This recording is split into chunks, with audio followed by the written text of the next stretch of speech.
Oi, pessoal. O tema das nossas rapidinhas do IGTV hoje, eu estou até aqui no meu plantão hoje, estou dentro do meu carro aqui, descansando um pouquinho, mas não poderia deixar de bater um papo com vocês. É sobre a questão do William Arão, aquele jogador do Flamengo que sofreu uma fratura num acidente que aconteceu ainda no Ninho do Urubu, na falange distal do segundo pododáctilo, ou seja, aquele dedinho que fica ao lado do dedão, né? Parece que foi do pé direito.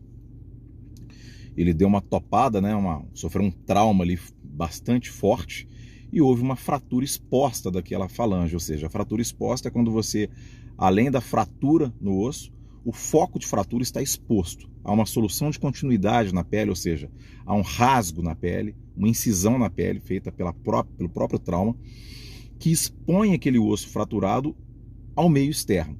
É o conceito de fratura exposta, né? Muita gente acha que fratura exposta, o osso tem que quebrar e sair um pedaço de osso para fora. Não é isso.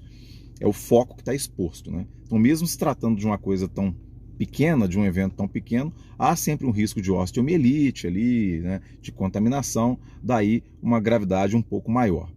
Sem contar a dor. E justamente num local onde o jogador de futebol utiliza como sua ferramenta, que é o pé, né? Vocês imaginem o nível de tensão e de impacto ao longo dos 90 minutos mais acréscimos de um jogo profissional de altíssima intensidade. Futebol hoje deixou de ser algo jogado de maneira apenas clássica, bonita, e tornou-se de fato um esporte de altíssima intensidade. São atletas, né? Então ali é pancado o tempo todo, então fica um pouco complicado. E o motivo do nosso bate-papo de hoje é bloqueio anestésico como alternativa de viabilizar uma partida de futebol. Nós vamos tecer alguns comentários aqui sobre isso. Bom,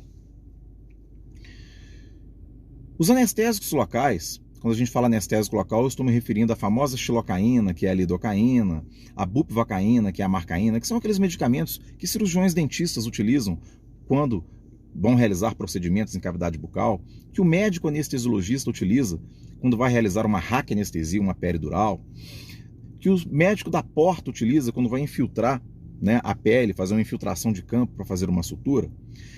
É uma família de medicamentos que surgiu lá da cocaína. Isso mesmo, a cocaína foi o primeiro anestésico local da história, né?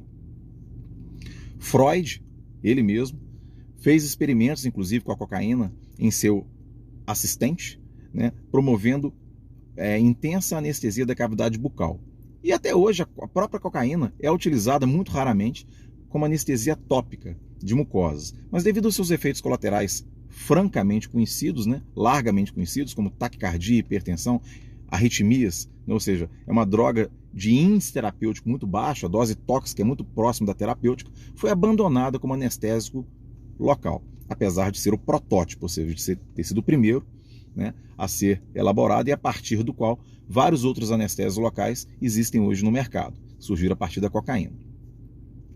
Feita essa breve introdução, o que nós temos a falar dos anestésicos locais de hoje é que são drogas extremamente seguras, com baixíssima cardiotoxicidade, como é o caso da levobupivacaína e da ropivacaína. Certamente, se o William Arão fosse receber um bloqueio, seria de uma dessas duas, ou da levobup ou da ropivacaína, até porque são drogas, são anestésicos locais que duram um tempo um pouco maior e muitas vezes têm uma capacidade de analgesia prolongada. São drogas com amplo espectro clínico utilizadas dentro da medicina veterinária, da medicina tradicional, da odontologia. Drogas utilizadas inclusive para combater arritmias, por exemplo, a lidocaína venosa pode ser feita, né, dentro de diversos protocolos de assistência ao paciente que chega no pronto-socorro, né, apresentando alguns tipos de arritmia, como por exemplo arritmias ventriculares principalmente. Mas o foco nosso é, de fato, o que aconteceu com o William Arão. Então vamos tecer agora comentários voltados ao evento em si.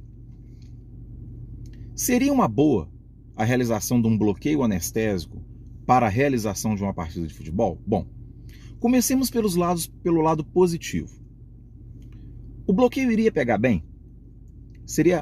Ele seria eficaz? A resposta é sim. O bloqueio, numa situação dessa, ele pegaria muito bem, o resultado seria muito bom. né? O médico, logo antes da partida, ele faria uma infiltração na base do dedo, em nervos digitais que passam de um lado e de outro do dedo. Então ele faria pequenas quantidades do anestésico em cima do nervo, tá?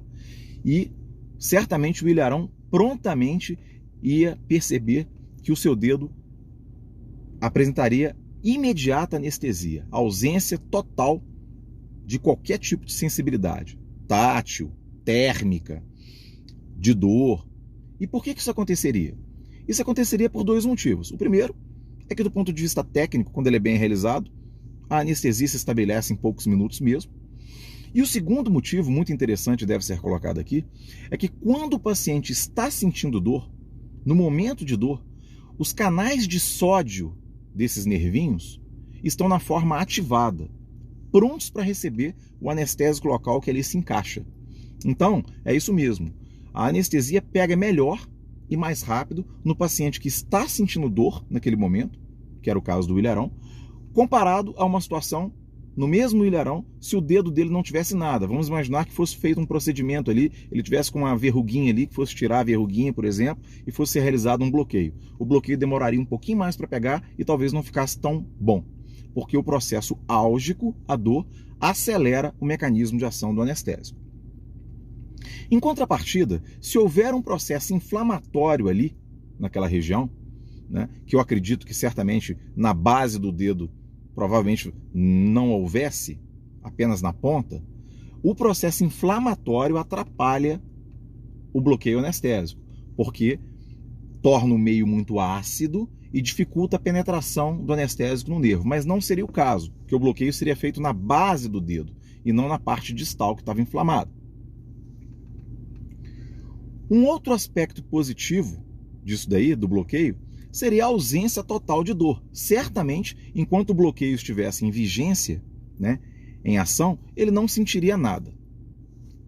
Vamos agora aos aspectos negativos que explicam a inviabilidade desse bloqueio. Por que não daria certo mesmo? Tanto que não foi realizado. Bom, o primeiro aspecto é o aspecto de segurança do atleta. O processo álgico, a dor, é como se fosse um aviso do organismo que algo não vai bem. Ninguém sente dor à toa. Então, sabedor, né, daquela lesão, daquela fratura, ainda mais que foi uma fratura exposta, tirar a dor do atleta e colocá-lo numa situação de alto impacto, em que várias pancadas ocorreriam ali. Ele não sentiria dor. Na hora que ele tirasse a meia, o aspecto daquele dedo poderia estar assim, assustador. Né? Nós observamos isso, por exemplo, que eu estou dizendo, em pacientes diabéticos, o mal perfurante plantar. O paciente diabético tem problema da sensibilidade na sola dos pés, na planta dos pés. Às vezes ele pisa num pedacinho de parafuso de prego, por exemplo, não percebe, aquilo inflama, infecta. O que eu estou querendo dizer é o seguinte, estou fazendo uma analogia com o diabetes para dizer que a dor, apesar de ser desagradável e ter que ser combatida, ela é também um alerta e um evento que nos protege de inúmeros cenários.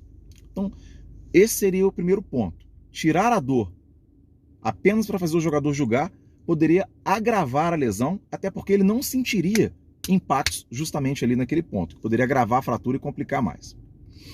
Um outro aspecto também que justifica, né, que essa situação não daria certo é o tempo de duração do bloqueio. Um bloqueio anestésico para durar aí 1h30, 2 horas de maneira eficaz, nós teríamos que associar a esse anestésico local adrenalina. A adrenalina é uma droga contraindicada, né, no atletismo profissional, em futebol também, porque o paciente poderia cair no doping, e ela é contraindicada o seu uso em extremidades, porque pode causar necrose, porque a circulação do dedinho ela não tem colaterais, não tem caminhos para o sangue ir, ela é terminal, então poderia levar a uma isquemia desse dedo. Então, certamente o bloqueio, mesmo se fosse erroneamente, né, como eu disse, feito, ele não duraria os 90 minutos. Né? Então, basicamente, com essas informações colocadas, nós compreendemos por que o Ilharão corretamente não foi escalado para essas partidas no final desses jogos, né, no final do Campeonato Brasileiro. E felizmente tudo deu certo para o Flamengo, para o rubro-negro. É isso aí, pessoal.